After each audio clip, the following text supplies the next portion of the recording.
Welcome to Kung Fu Havoc number 2. Was that dramatic turn on here? Yes. Now it's on there. So, this video is about representation. Alright? I do not know how long this video is going to be, but I'm going to make this video and then I'm going to bed.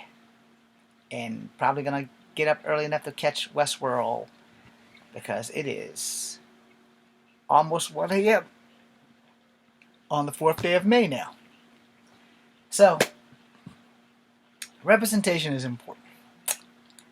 And this coexists with my other videos about not having an identity or having an identity crisis while being multicultural. The reason why we have identity crisis while we're multicultural is because we have no representation. We are getting representation, and some of us get hounded for it. So that one's for The Rock because he gets hounded for it because a lot of black people hound The Rock because he doesn't do anything black and he's always doing Samoan stuff. But they don't think that maybe he feels more Samoan than black. And also because he's probably been treated a lot better by Samoan people than black people after what I said in my last video about how he wanted to be John Henry, the Still Driving Man, but everybody started giving him a problem because his skin tone's too light. So you see how that works out with reverse racism. Alright, so he may take the executive producer role instead. Now, I'm a comic fan. Alright? And for the most part, there are very few mixed characters in Marvel or in DC. You don't have to believe me, just go pick up a comic book. There are more now, but in my youth, in my younger generation, there were very, very few mixed people. Period. There were very few mixed X-Men, there were very few mixed Avengers, there were very few mixed Agents of S.H.I.E.L.D., there were very, very few mixed people. You were either white, black, Asian, Hispanic, Spanish, other Asians, but you were never mixed. So, from the 60s to the 90s, there were not a lot of mixed characters. And if they were mixed, you never really freaking knew about it until they started coming out with these file cards, like baseball cards, but file cards that tell you about their power, their ethnicity, they give you the backstory, that kind of thing. And then along came this thing called retconning, so it really doesn't even matter. But for the most part, there was Silhouette, who was the girlfriend of the original Night Thrasher, Dwayne Taylor, who was part Vietnamese and part black, because Cord was her father and he was black. Dwayne Taylor's parents were both black.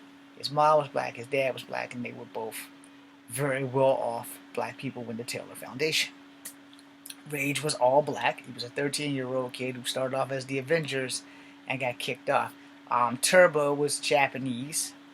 The other kid that was Turbo before he got his own suit with the bike mirrors or whatever, he was white. So Namorita was an Atlantean. So until they turned her blue, I didn't like when they turned her blue, she could look like anything. She had the Spock ears and the winged feet, but her skin tone was white. Just like Namor's, her skin tone was white. Then they found out she was a clone, which that really kind of screwed everything up then. Ben Reilly's a clone. He's white. There are no black clones of Spider-Man. Miles Morales is the only person who's black that's mixed at Spider-Man, but they have him look more black than mixed. But Miles Morales is actually mixed. His dad is actually supposed to be Hispanic and his mom's supposed to be black, but I guess it depends on which world you're in. And in one world, his mom's Spanish and his dad's black. And then Into the Spider-Verse, his dad was black, but Morales is not a black last name. So his dad couldn't be black, but apparently somebody at Marvel didn't catch that, and Miles Morales' dad is black, so maybe Miles Morales' dad is mixed, and Miles is not. But from the look of the way it was drawn, Miles Morales is mixed. Now there is a black Spider-Man who is all black, and he plays guitar. And I think he's like the cyberpunk Spider-Man, but I can't remember his name. I did meet the guy that represented him for the Comic-Con, who explained it to me. And he could explain it a lot better than y'all, because I never heard of the guy. Because after the Clone Wars with Spider-Man and after the death of Ben Reilly, I kind of stopped reading comics in 2010 because of the big retcon, because of Scarlet Witch killing all the mutants and all the other stuff. There are Native American characters that never get the full-on treatment, except for the ones I'm about to name. So Sculp Hunter, who is Native American, he's a bad guy. Puma, who's Native American, he's a bad guy from Spider-Man. Um, I want to say Archlight's a Native American, but I'm not sure what the heck she is. So now let's go into heroes. We have Forge, Mirage, aka Daniel Moonstar. We have Thunderbird, Warpath, and American Eagle. So that's 7 of them. Warpath and Thunderbird are brothers. They're the Proudstar brothers, and they are Apache. Forge and Danielle are both Cheyenne.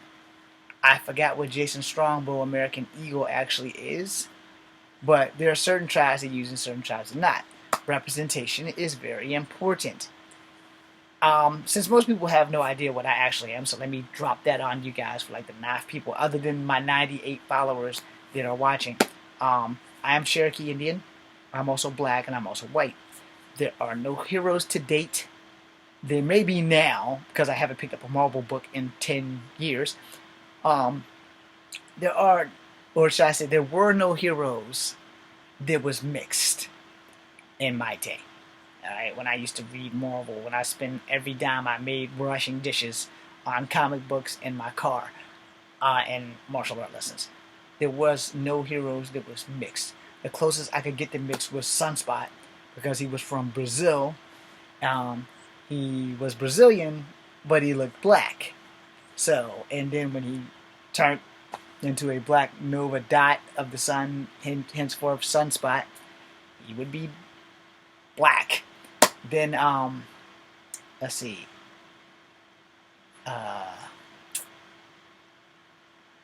Karma, you didn't know who her dad was, but you know she was from Vietnam. Already went through the Moonstars. Tabitha Smith was from Virginia, or West Virginia. That would be Boomer, Boom Boom, Meltdown, etc. Shatterstar counted as mixed because he was half human and half somebody from Mojo World before they retconned his ass. But he was Longshot and Dazzler's kid.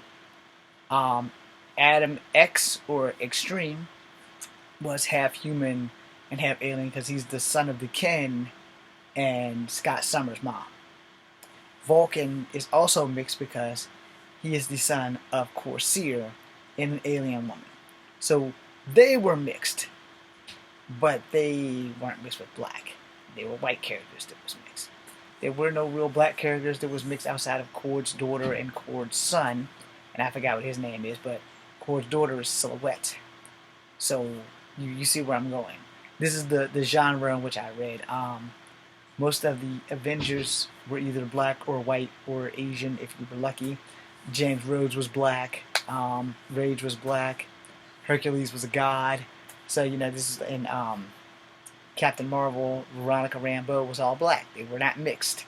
So you had a bunch of black people. And I'm making this video because representation is becoming a thing, and I need a job as an actor. Because the thing is, there's gonna have to decide, am I going to be mixed, or am I going to play Native American, or am I going to play black? To be honest, I would prefer to play mixed.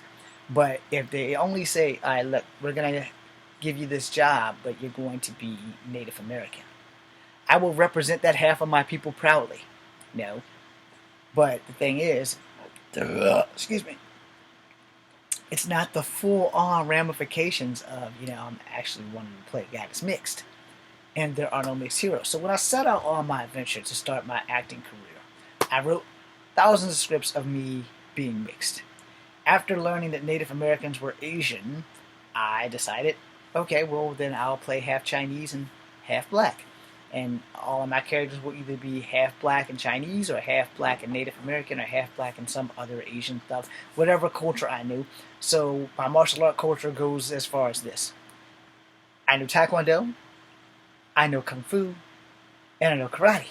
So at the time, those were the things that I based all my stories around. But I did a story called Young Warrior, I did a story called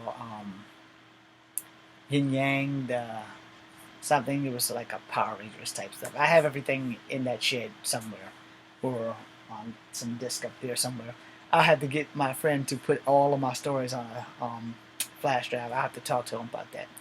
But anyway, see how much he's going to charge me. But anyway, that being said, there was no representation for someone like me.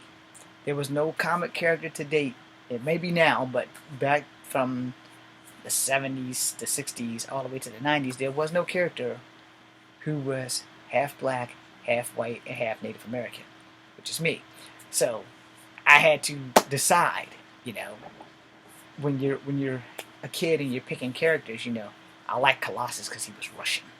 I like Spider-Man because he was a nerdy, geeky guy, kind of like me. I liked Wolverine because he was short like me and he likes to fight. I liked Havoc because he was powerful. I liked him of all the Summers brothers until Adam X came along. Havoc was my favorite Summer. No. And then you have certain heroes that you just like above all else. That's why my license plate has Havoc in it, because Havoc has always been one of my favorite X-Men, if not my favorite X-Men. And then, you have Storm. And the thing with Storm is not black. She's actually from Africa.